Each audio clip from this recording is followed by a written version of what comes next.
Welcome to Wildspire. You get to be a fly on the wall for my intimate conversations with entrepreneurs who are changing the world. I'm your host, Stephanie Benedetto, coach, storyteller, and unmarketer at The Awakened Business, helping coaches and change-making entrepreneurs unleash their inspired message and share it with playful unmarketing. I'll ask curious questions and explore uncharted waters with my guest today. Anything can happen when we step into the unknown of infinite creativity, and that's where we're going to play.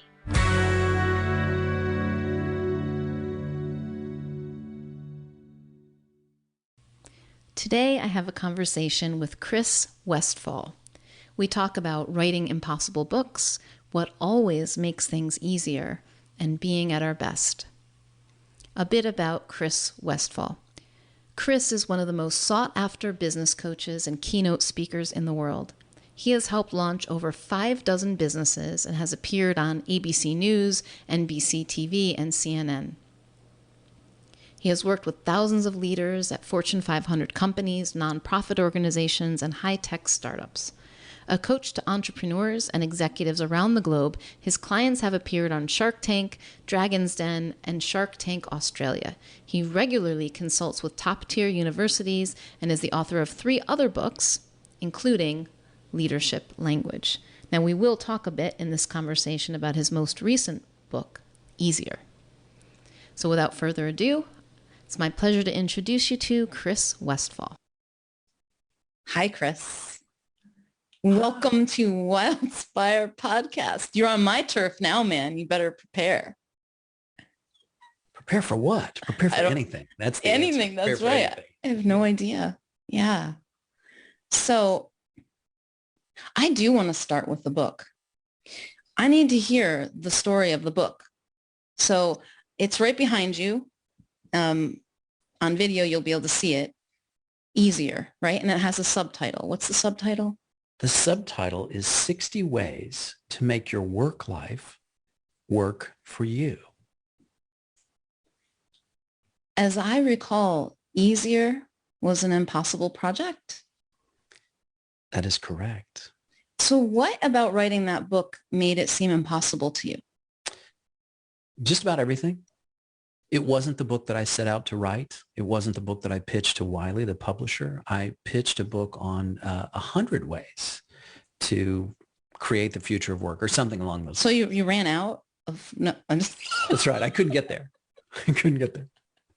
Well, I totally changed my approach to the book because I started trying to write these like little, basically it was like blog posts, and it felt like I was scolding people or telling people how to live their lives. And I was just like, this is not only do I not want to write this book, I would never want to read it. I couldn't create something like that. And I said, I got to stop.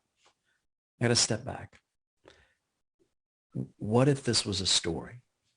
What if this was a conversation? What if I, just from an impossible standpoint, decided to do what I've never done before, and that is I created characters and wrote dialogue and made a business fable.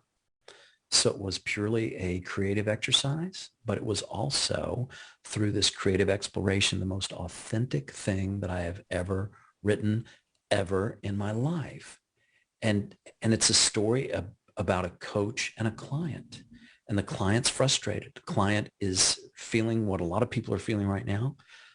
Frustration, which happens to be related to career frustration, unable to make an impact, not sure what's next, wanting to maybe start his own business. So he hires a coach. And from this premise, the conversation begins. Little does the client know that in just 5 days, he's about to be fired. So I know you dropped that little hint right at the beginning, like, ooh, the intrigue. Well, because I think if you're going to write a book called Easier, there needs to be some difficulty because life is difficult. And for me, the ultimate difficulty would be to get fired. And so from these difficult circumstances, the coach and the client go on a journey where they both share their own difficulties and manage to find a way out of some difficult circumstances. And at the end of the book, it's not tidy. It's not like some Hollywood ending because that's not how life works. I wanted to step into as best I could what I was seeing as the most authentic thing that I could share. And authenticity to me, which is a word that's bounced around a lot, but for me, it didn't look authentic to make it have a tidy, buttoned up ending to the story. Yet, in the ending and hopefully throughout, in the midst of difficult circumstances, easier is what is discovered. And that's not to say that life is easy or getting fired is easy or some of the other losses and challenges that are faced in the story are easy. No, that's a bridge too far. But there's a way to show up in every circumstance that makes things easier. And that's what I wanted to capture. So the subtitle was given to me by the publisher. And I didn't know how many ways were going to show up. I didn't know if it was going to be 100 ways or 60 ways to leave your lover. I didn't know.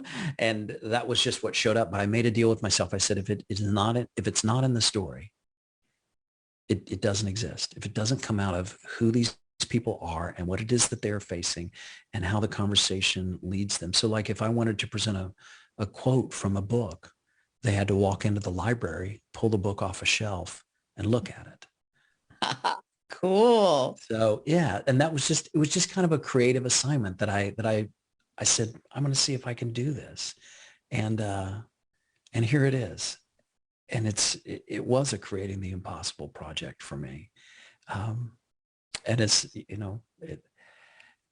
another creating the impossible journey for me, a creative exploration. And I'm so glad that I went through it because it was, in many ways, it was very cathartic for me to express some of the things that I had seen as a coach, but also that I had seen as a client working with some of the people that you've had on this on your show, but some of the things that I've seen on both sides of the conversation, as well as some new insights and an opportunity to share some of the things that I went through over the course of the pandemic. So this is a book, I think, at its heart that's about healing and it's about personal freedom. At least that's what I take from it. But everybody who reads it has a different journey. They have their own personal experience of it. But I tell people this is the book that I needed to write, but it's also the book that I need to read. Yeah. So what is it, Chris, that makes life easier when it's hard, especially? For me, it's understanding a couple of things. One is that you don't have to go it alone. Because when life gets really difficult is when I feel like it's all up to me. And I had and it's a story that I share in the book. I had a conversation with my coach. I was talking to her about my frustrations and challenges and how I was basically trying to lift the world by myself. Lift the world, spin it around, tear it in half, whatever it was that I was up to, on about. And she said to me, she shared a story about surfing, which is fascinating to me because I'm from the Midwest, a long way from the ocean. But I've been in the ocean and I understand how surfing works, even though I'm not a surfer. And she says, one of the things that surfers always say is that the wave always comes to you. And I thought about that for a second and I said, well, that's true, but only 100% of the time. Why is it that I am trying to create all the waves? Why is it that I'm trying to create the ocean or boil the ocean and lift the world by myself? Why is it that it feels like it's all up to me? That doesn't feel easier at all. But I came to have, I guess, just an understanding from this little surfing metaphor, which isn't really a metaphor at all. It's the way things work, is that there's a kindness in the design of the way things work, of the way that the ocean works, that, you, of course, if the wave's going to come to you, you can't be sitting on the beach watching the waves hit the shore. You have to be out in the waves. You have to be, ready to experience those things. But that, to me, looks like what makes things easier. When we see that we are not alone, when we see that there is a kindness in the design, when we see that it's not all up to us, when we see, and I hope this doesn't feel like it's a bridge too far, but this is the way it looks like to me, when we see that the universe has our back things get easier. And this is coming from a guy who feels at times it's felt like the universe has stabbed me in the back, kicked me in the face, thrown me up against the fence. I mean, whatever. We've all had our times. I've had my share, and I'm sure there's more ahead. But in the middle of it all, I'm still here. Resilience exists. Hope always exists, even when I don't always see it. We say all hope is lost. False. Hope always exists, just like easier always exists. Hard is a habit, but there's always an easier way. We just don't see it. And when I say we, I really need to say I just don't see it. But easier always exists. And reminding myself of that fact and that understanding, for me, it makes things easier.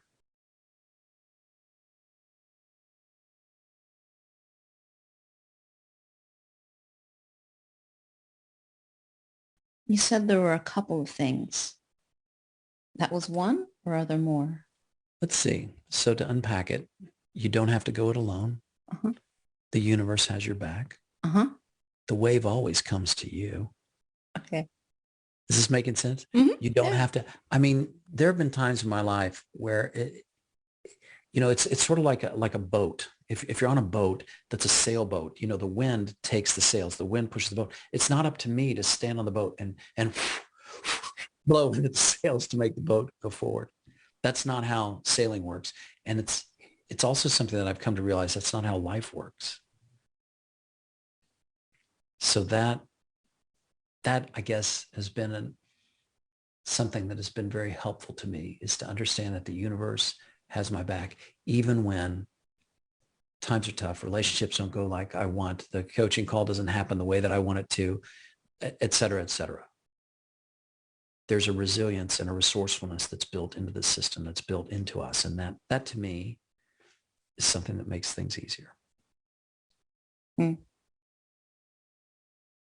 Yeah. I see that too. There's something that I like what you said. There's always easier.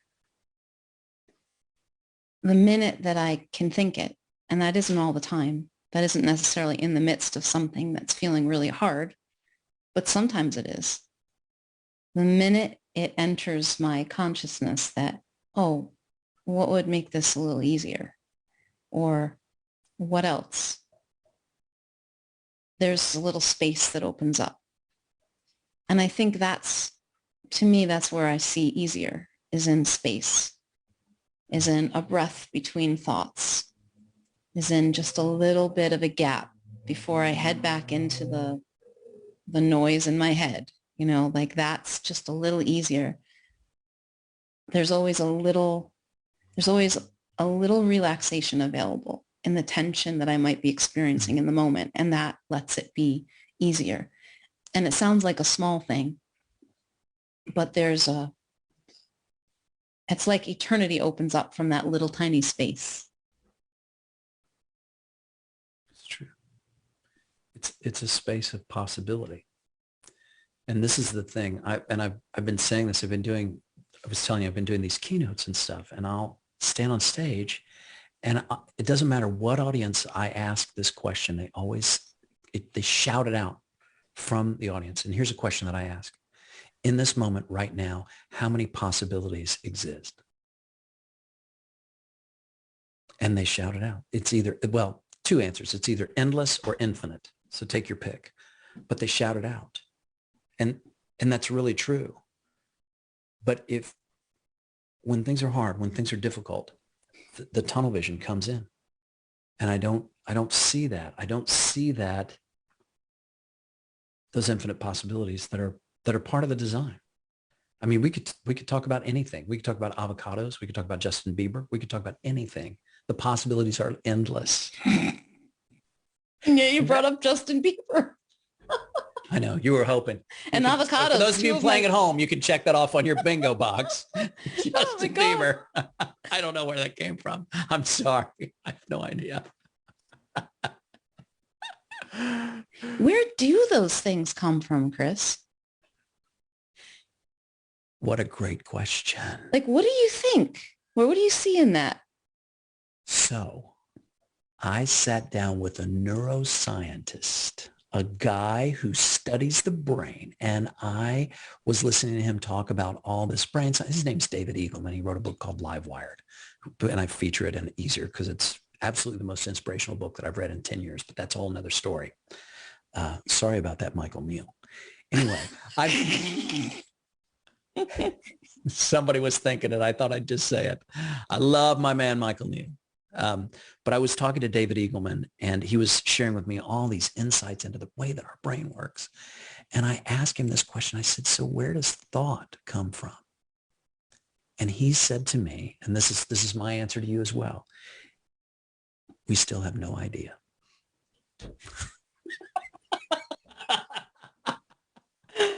Oh my God. And that is my answer. Where those ideas come from, where the creativity comes from, where whatever it is that I am going to say next comes from, it's all the same place. It's called the unknown. And even one of the foremost neuroscientists in the world tells us that we still do not know where thoughts come from. And I say, isn't that fantastic? Isn't that the beautiful, rich mystery and tapestry of life that from nothing is something, and it's on its way, and it's fantastic. So that's what shows up for me when you say, where did thoughts come from? My absolutely best scientific answer is, I don't know, and neither does anyone else. You saw me throwing a little party when you gave that answer. I love it. I love that I don't know that. I love that I can be completely surprised by what enters my mind next and what comes out of my mouth. That is amazing. I used to, when I would do presentations or I would teach and I would do trainings,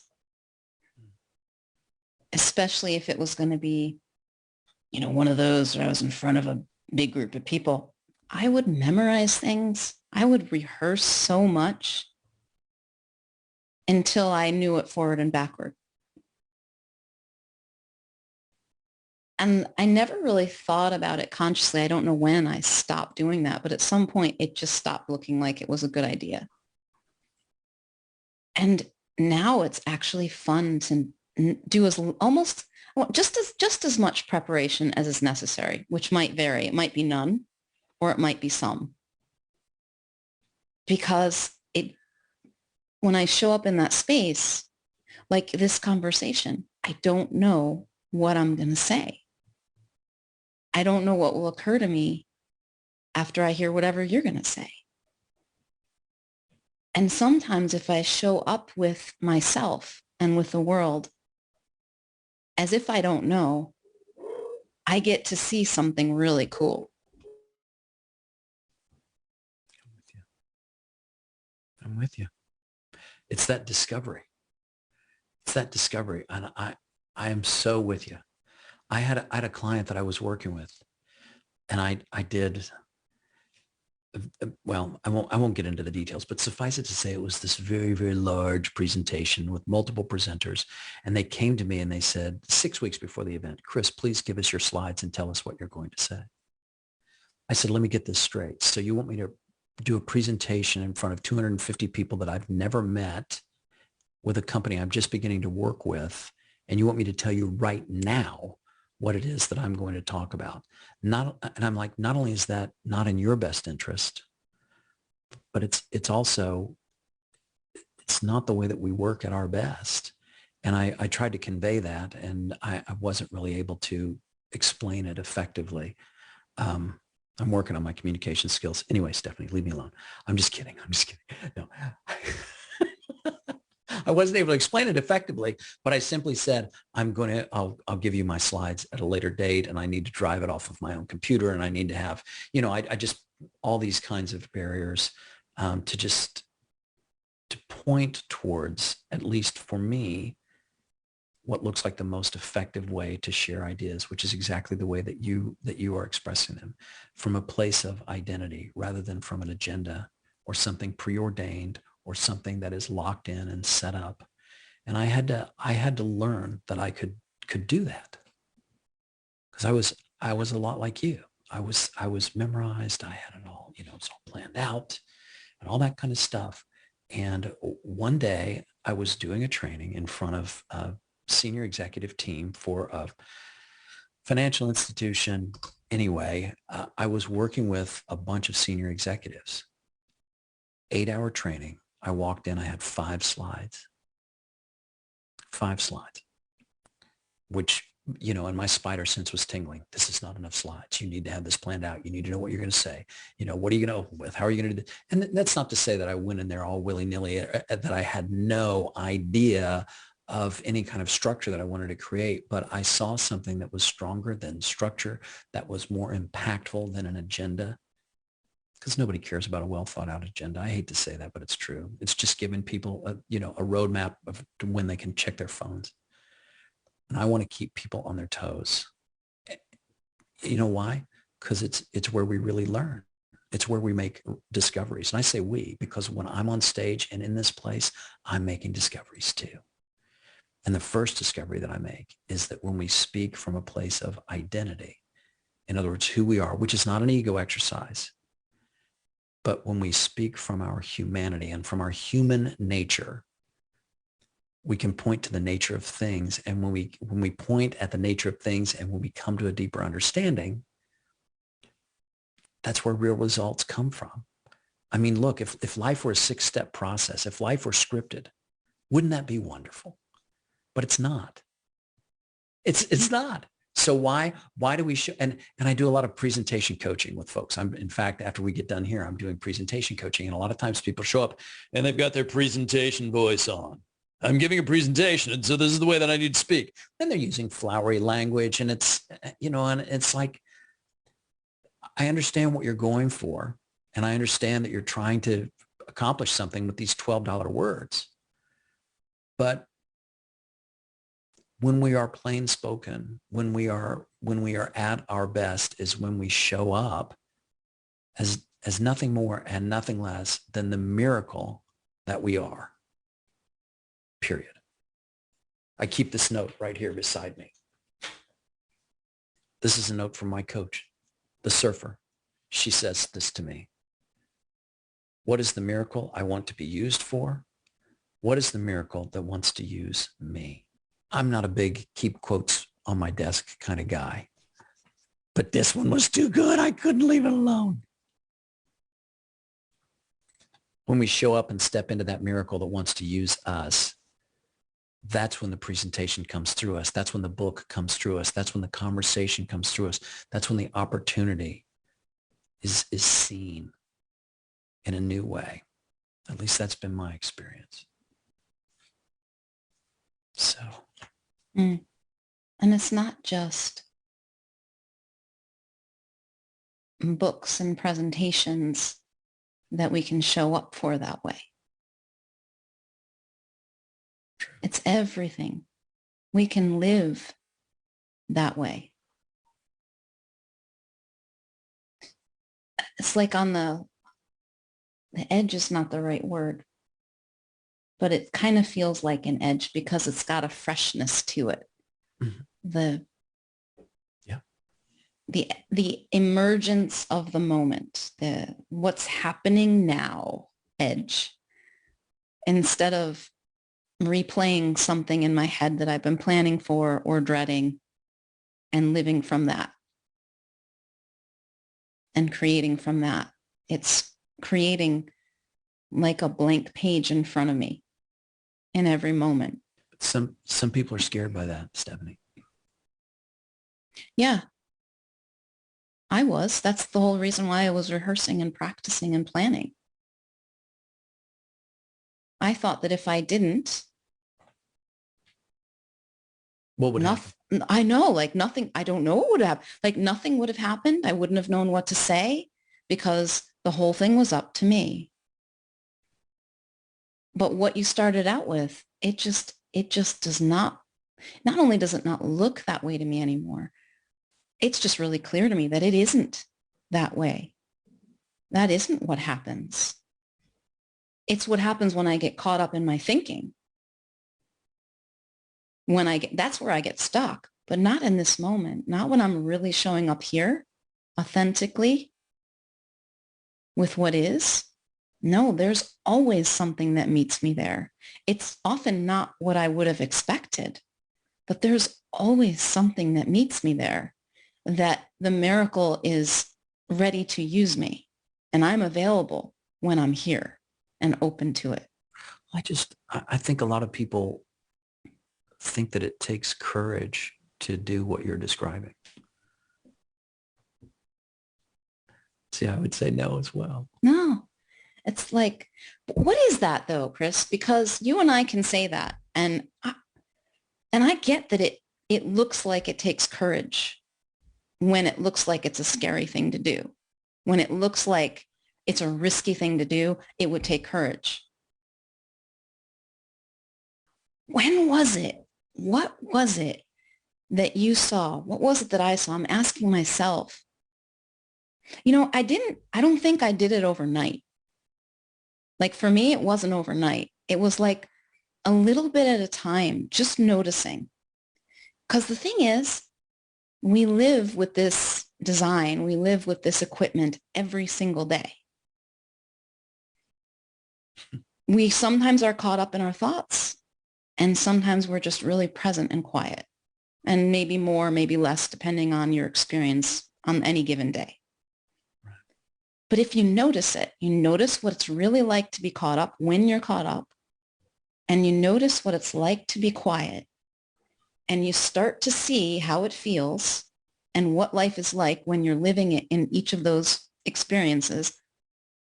Doing that for me, I started to see, oh, something shows up for me when I'm not noisy and caught up.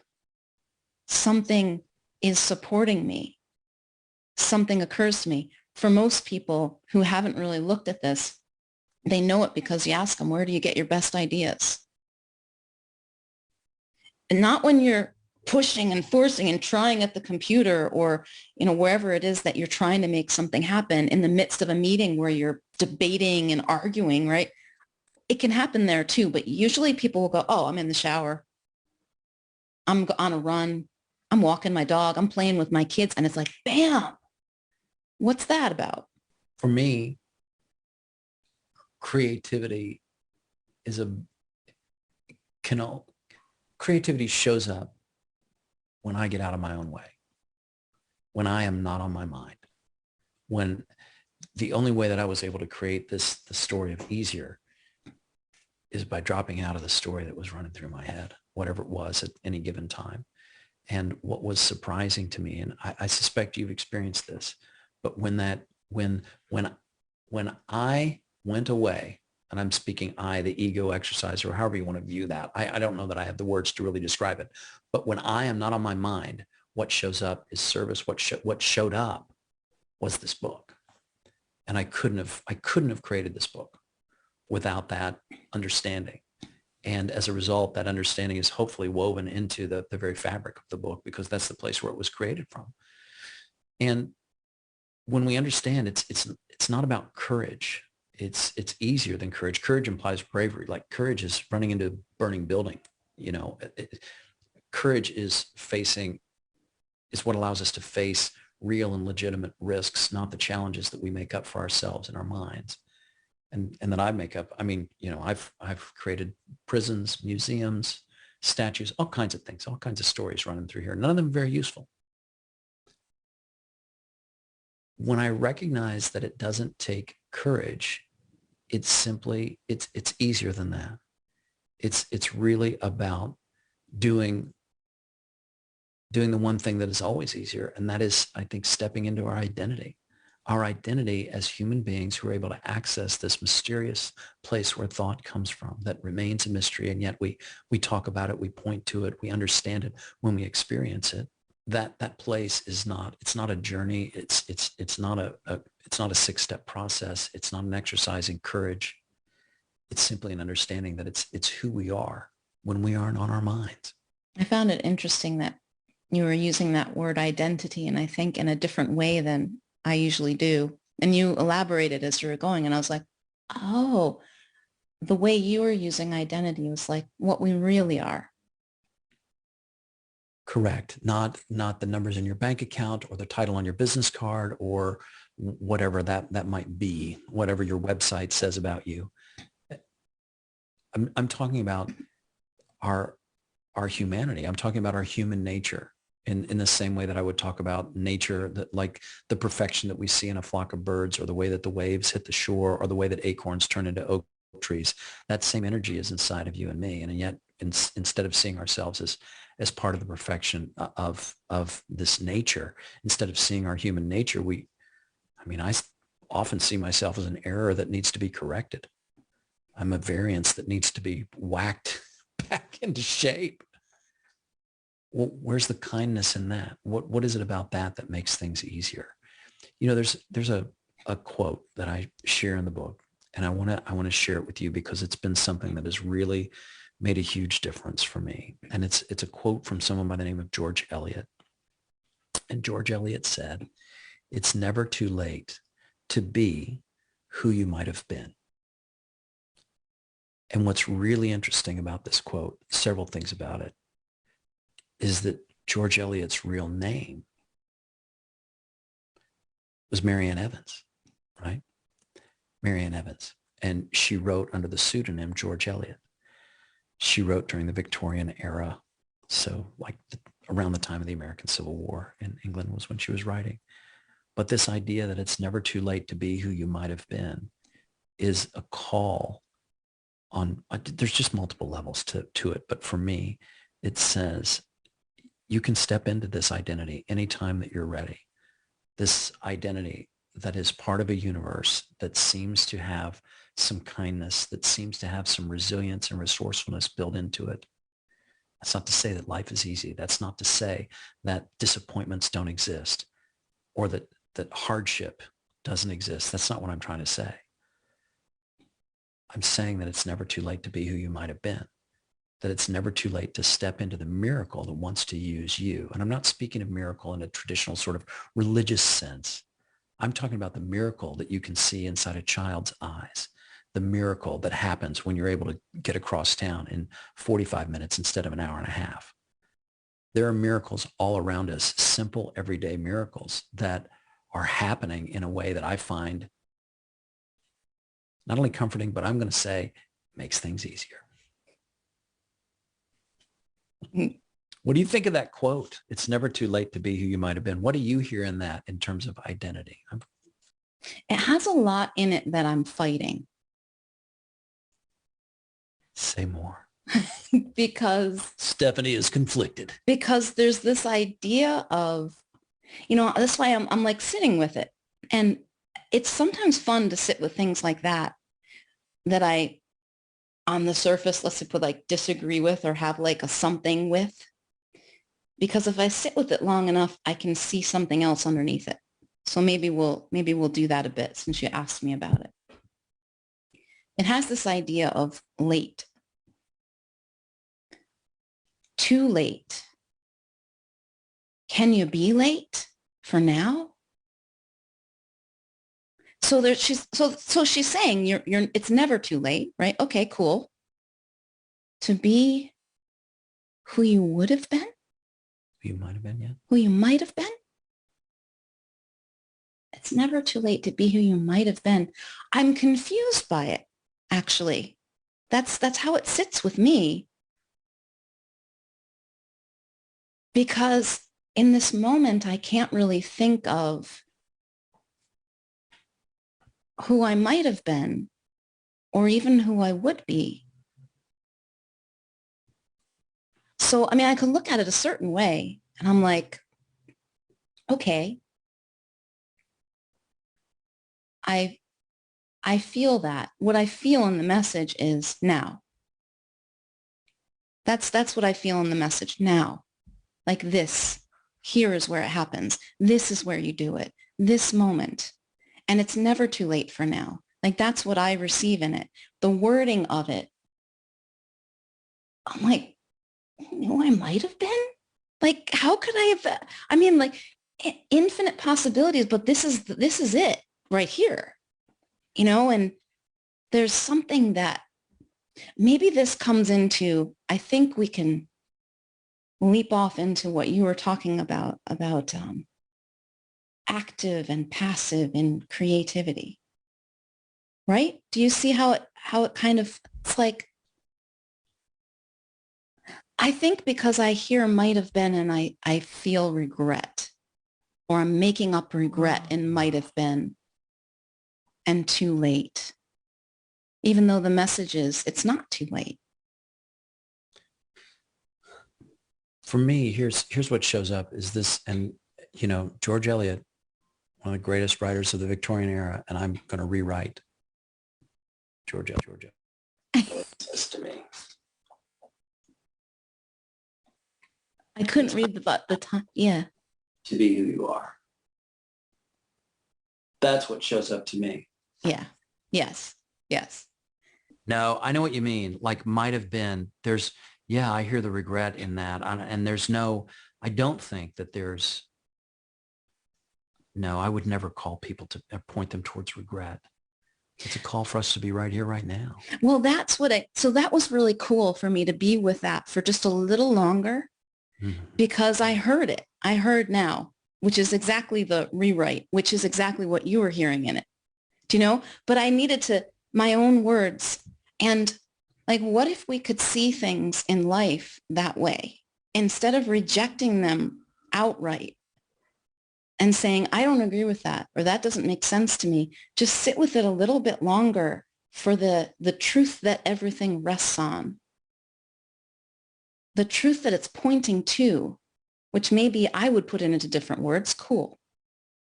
But I liked that.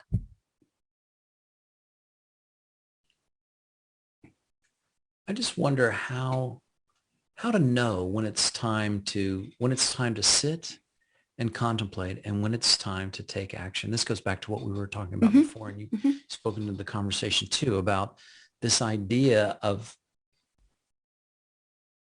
taking the time to let things settle a little bit. You're supposed to be interviewing me, but I'm made of questions. How do you know? I am interviewing the man who is made of questions. This is a conversation, Chris. This is not an interview. Oh, thank God. Let me just program. Check that off my list here. It seems to me that it's easy for me to fall into the trap of my thinking that says, how will I know when to take action? How will I know when to step back? How will I know?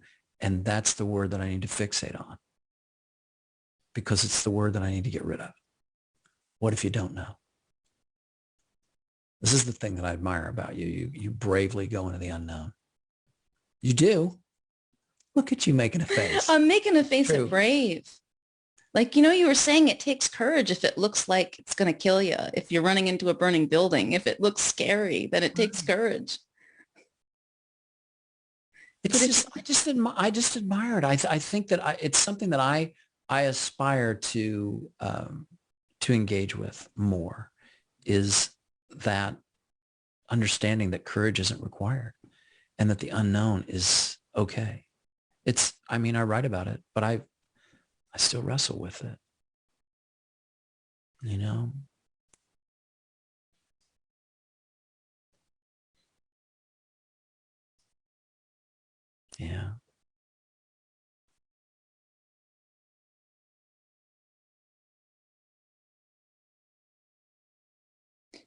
And when you ask that question, like, how do we know when it's time to move?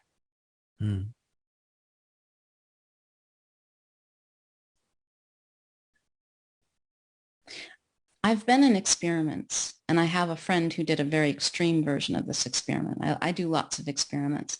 His experiment was being so still and to perfect the art of waiting, not necessarily passively doing nothing waiting, but like being still inside to the point where he would not move until he knew he was being moved, until he couldn't stop himself from acting. He shared this with me 2.5 years ago, and we had it wasn't an argument, but it was a strong exchange of differing perspectives. Let's put it that way. I was like, what are you talking about? Just get off your ass and do something, right? Like, what are you sitting on your butt waiting for? I don't get it.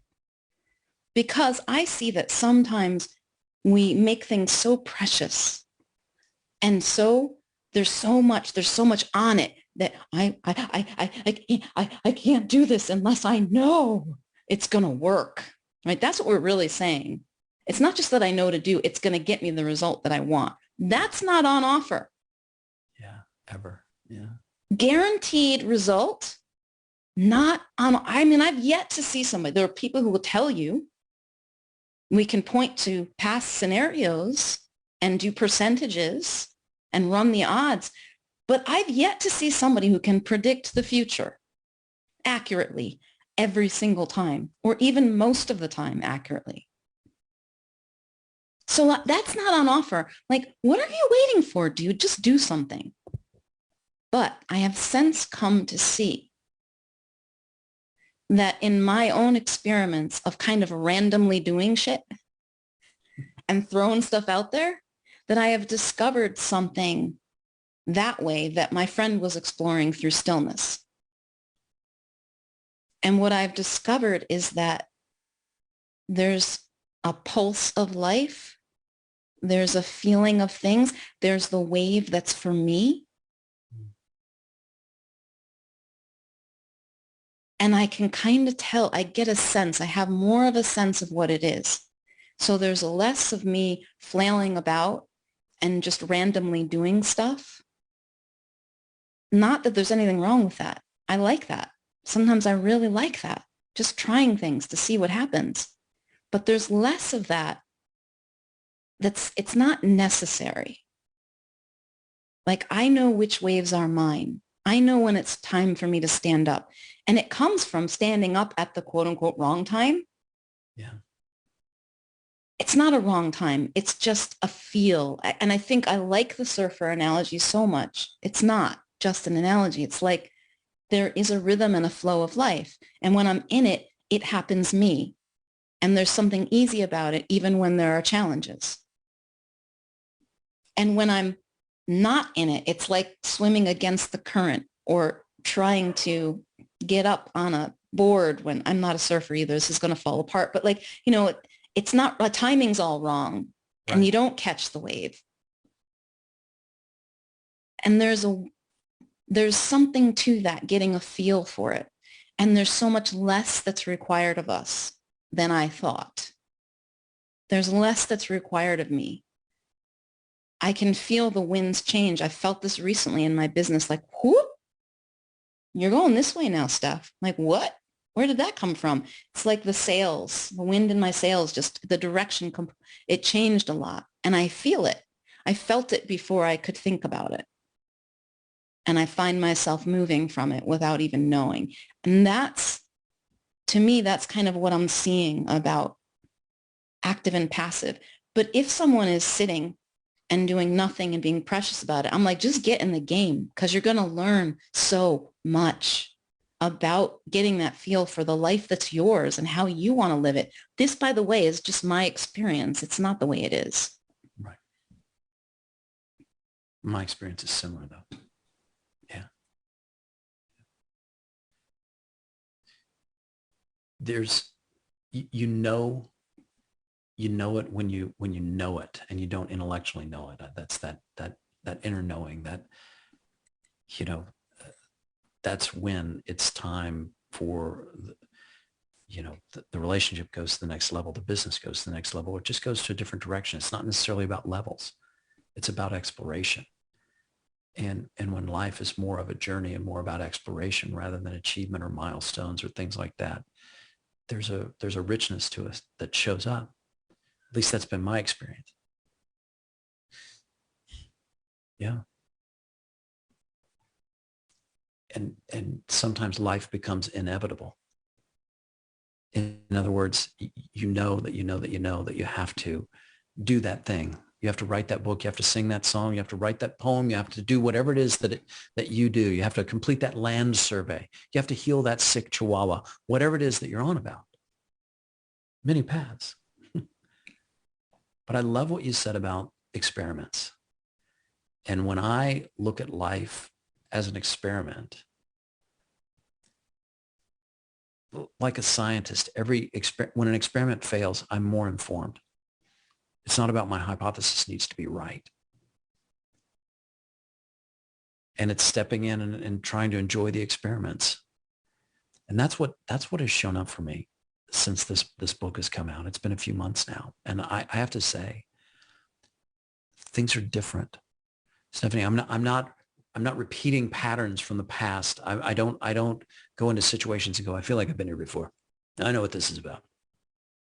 I know where the bodies are buried. And it is, and I don't know what it is or why it is or how it is, but it just is that I am experiencing a newness at a stage in my life that I never expected. And part of me goes, well, it's because of the book. And part of me goes, no, it's not. It's just life. There happens to be a book. I've written books before, whatever. But that is what has been so, I guess, extraordinary for me, is that in running these experiments that, as you say, which is kind of how I'm looking at my life these days, the journey has brought me someplace new. And I don't know that I can describe it in any more detail other than that, except to say that there is a freshness, there is an authenticity, there is an unexpectedness that is not frightening or concerning or troubling. It's exciting. It's like going to a restaurant that you've never been to before. And everything you try is just, it's fantastic until you try something that's not fantastic and you go, not that.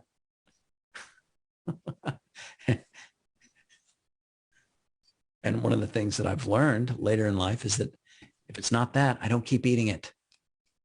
I do not keep, oh, the milk's sour. Let me get the whole jug. Let me just see if I can get the whole thing in. No.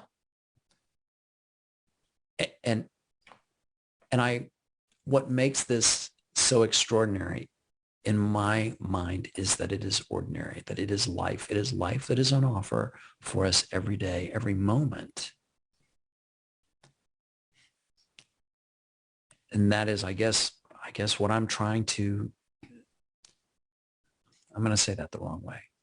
That is the experience that I have tapped into recently, just where I'm at on my journey and trying to explore and run more experiments and just enjoying the journey along the way. A journey that's freer.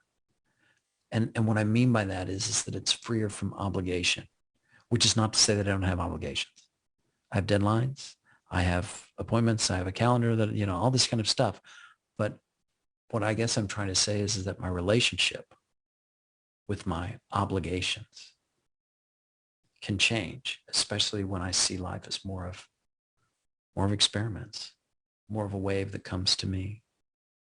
And I'll be the first to admit, I don't always do it. Sometimes this thing that I'm describing with clarity right now is quite cloudy at other times. But it's always there. Like easier, it's always there. Like the South Pole. I'm not at the South Pole right now, but it's always there. Always been there. It's one of the stories I tell in the book. They discovered it, like I think in 1911, they discovered the South Pole. Guess what? They didn't discover it. It was always there. They just arrived there. Anyway, that's just where I'm at in my journey. I like that. And I just want to say, in case this stuff feels exciting, what we're talking about feels really exciting, but too much or too scary, there's always a little easier. There's always a little experiment in this moment. There's always just a question like, what if I didn't? Or what if I tried that? It can be that simple. That's how kind it is. That's how kind this thing is. There's no rule that you have to do it like you or me. It's not an obligation or a direction. Right. Run an experiment with your life. That's absolutely not. But I love the way you're talking about things in very small. It's just it's a is there an opportunity to zoom out just a little bit? Yeah. Get a little curious. Little curious. Pause just a moment before you jump to the old assumption or habit or thing you've said a million times. Stay with something for just a moment to see what meets you there. And there's something that will surprise you. There's something that meets you there. I know that. I've seen it so many times. But you have to open up that space. But you know what? It's going to happen anyway. Just notice it. There isn't even a space you have to open up. We do it all the time. We're living in that flow, in and out all day long, every day of our lives. And just this conversation calls our attention to it a little bit more, is an invitation to it. Yeah. It feels like what you're talking about is acceptance, of accepting that newness rather than squashing it and replacing it with yesterday's news or last week's behaviors, because that looks like on the surface it might be easier. That's not easier. It's not. Easier is stepping into the space that you're talking about, the space of discovery, because that's, especially if you're up against it when things are tough. Yeah. I'm really glad that you wrote that book, Chris, for all the reasons, to share that message, but also for what it allowed you to live. Thank you for saying that. Yeah, it's been something that I stepped into, the experience of creating that impossible project. And I continue to step into it every day, because it deepens my understanding of exactly what it is that we're talking about. And who doesn't want things to be easier? I do every day. And I think this is a conversation about making things easier and understanding that discovery is also always available. That crossroads that you talked about, that sort of that moment before the old thinking shows up. That's the place I want to go to there. That is the place I want to be. Where that creativity shows up. And, I'll just say it. One of the things that really has helped me to access this place that we're talking about, the discussion that we're having, the book that I wrote, and so many things that I've done has been because I've found coaches that have helped me to create, to understand that I don't have to go it alone.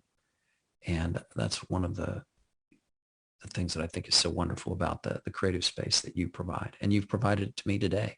And I'm deeply grateful. I really am. Because you never know what might show up inside of a conversation. That is by nature an experiment. An experiment and an opportunity. Every conversation in my mind is an opportunity. Which is not to say, and so go look at every conversation like a transaction. That's how you should see it. No, incorrect. It's an opportunity for discovery. For discovery.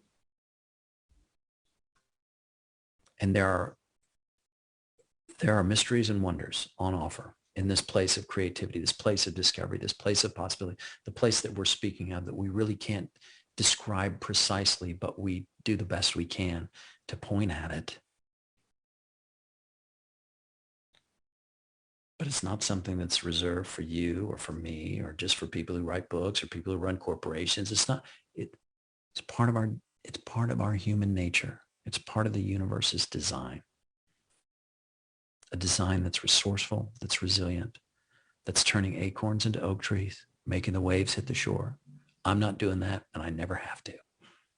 It's not up to me. And that makes it easier.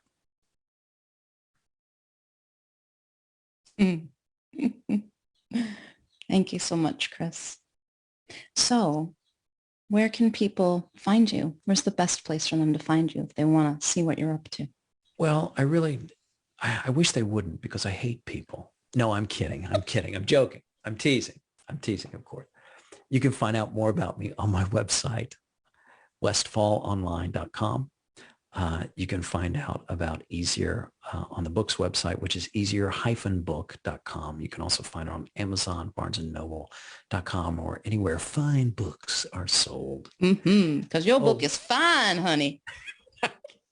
I mean, that might be a bridge too far. Go in there and ask them about it. Yeah, I will. I will share all the links too. Okay, perfect. Yes. Yeah, and I also have a YouTube channel where I share a lot of ideas too. youtube.com/Westfall Online. So, yeah. Cool. Thank you so much, Chris. Well, thank you. So great to speak with you. I really appreciate it. Yeah. Thanks so much for joining me for today's Wildspire conversation.